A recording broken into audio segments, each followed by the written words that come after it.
This is all I can come down to when it comes to the 14th Amendment and the Bill of Rights.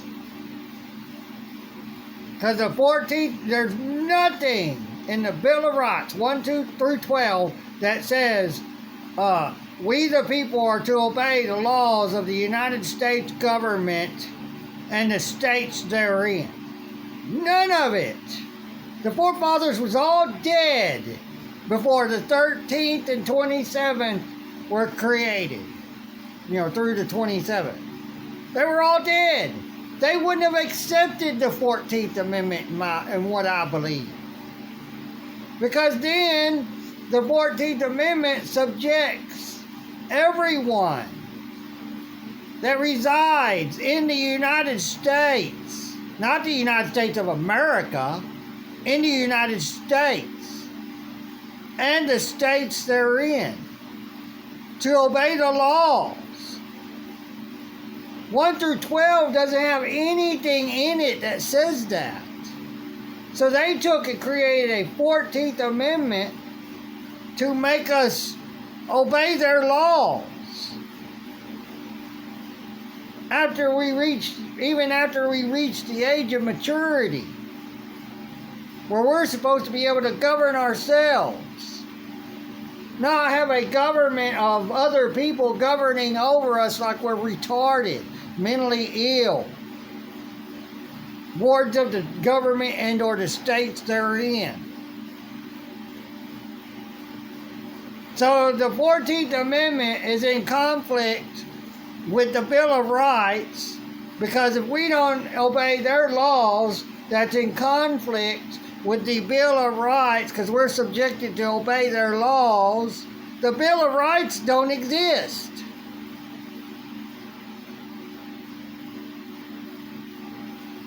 Even if there are people that win in court or whatever, with their cases dismissed or dropped, it's not put out there on blast. Oh, there's this. It was dropped. It don't get to go into case law or so-called case law. The Congress never passed anything in the law that says case opinions are to be seen as law and enforced as law. None of those court cases are law, but they enforce them as if they are. It's arbitrary law.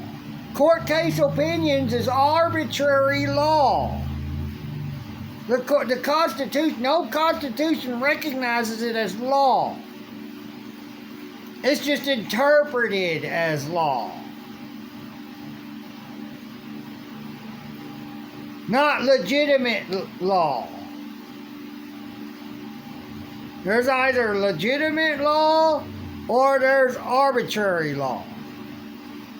There can't be both. And there's both, and the arbitrary law conflicts with the legitimate law.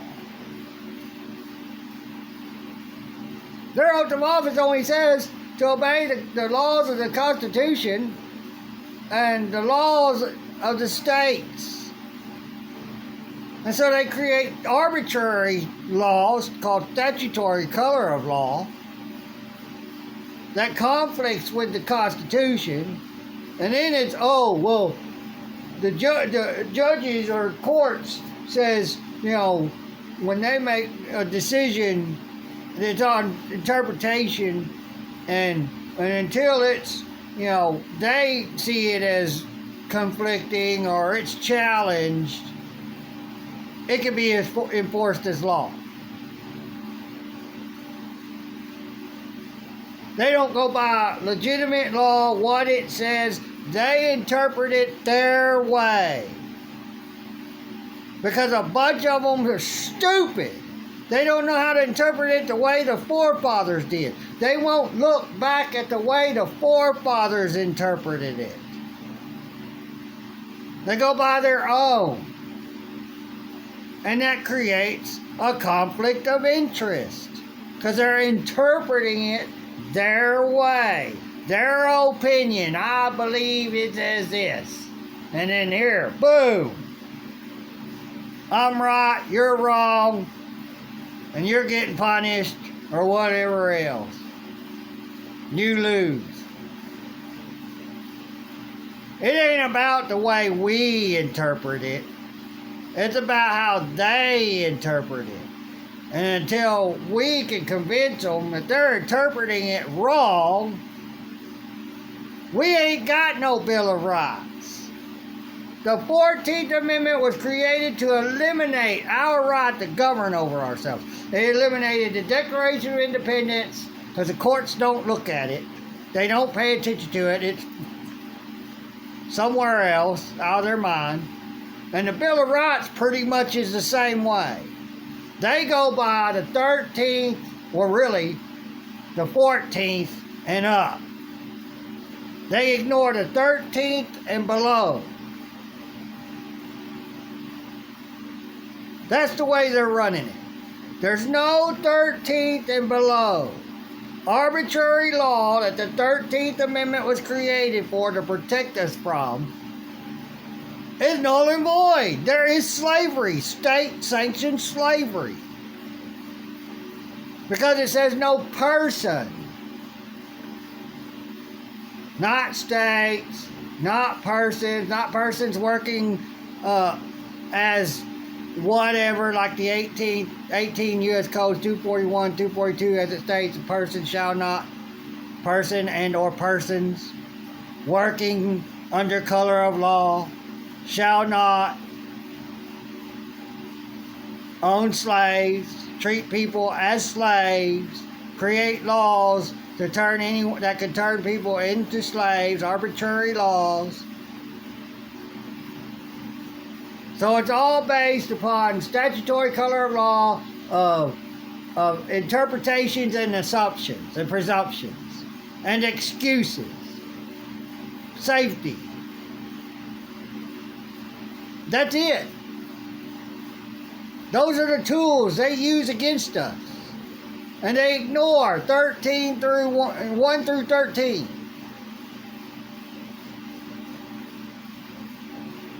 Until you challenge them and you stick to it and you don't back down. No matter how much they threaten you and use the officers to make, when they get you away from everybody else, to intimidate you, make you think they're going to hurt you and whatever, to get you to cave and bow down and be there for their will. That's not the way it's supposed to work. We're not here for them to exist like they do. That's slavery.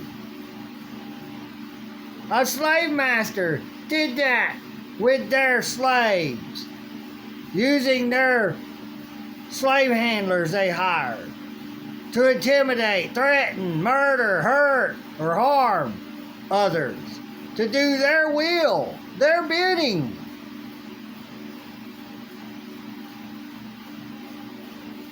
And this system is, in my own opinion, a system of enslavement.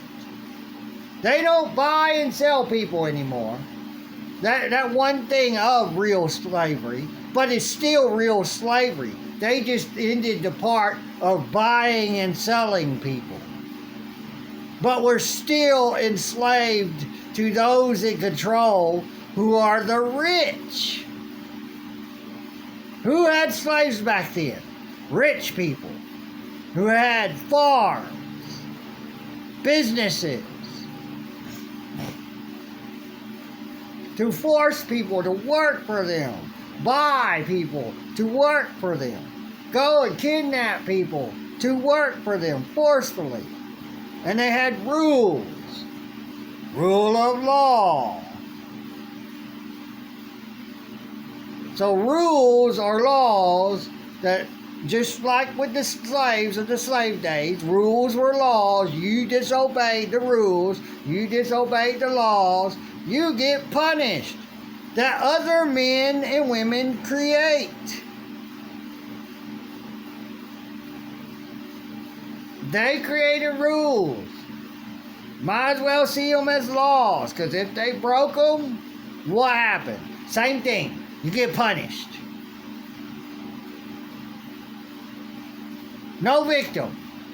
You broke some stupid law where it didn't say, it creates a victim, a personal victim, where you harm them permanently, or even just a limited harm where they can heal from it or whatever,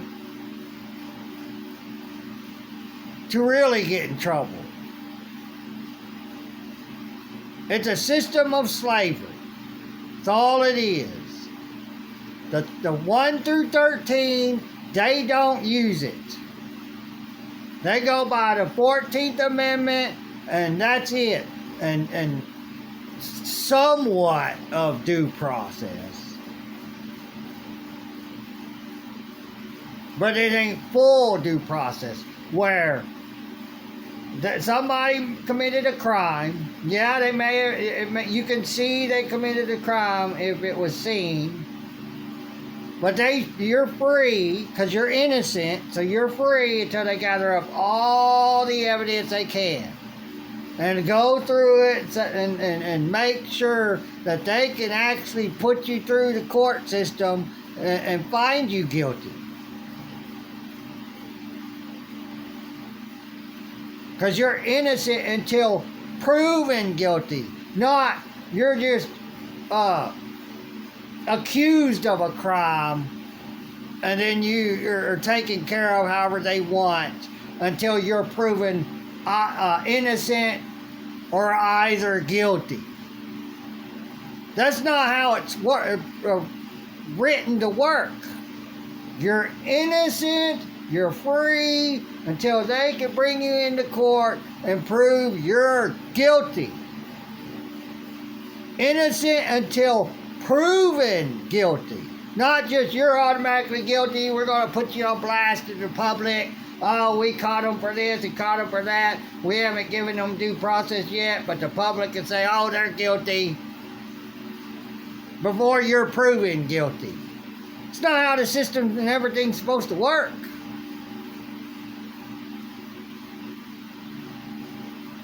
All these jurors they get in, they don't know it, and anyone who does and happens to mention it while there's a guard sitting there, a public slave handler, watching over the jurors, making sure there's not one in there that's smart enough and saying stuff not supposed to be saying,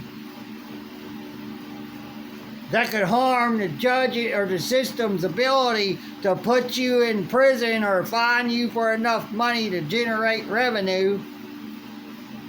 That's enslavement. And all these frauditors can't understand it. They can't see it, because they don't want to. They're pessimists. They got one frame of mind, one way of thinking. They already think it, and nobody gonna change their mind. Because they're pessimists. There's something wrong with them. They don't want to see they're wrong. I'm never wrong. You can't prove me wrong, because I won't let you. So I'm going to be retarded and keep believing what I want to believe, and everything else is out the window. I'll be stupid, ignorant, unintelligent, and believe what I want and enjoy what I love seeing. Violence upon people who ain't doing anything to anybody else. It's just, you ain't obeying me, the public slave handler.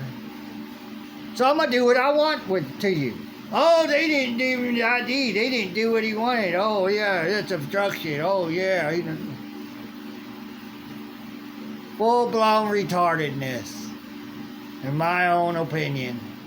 So you all take care. Bye, everyone.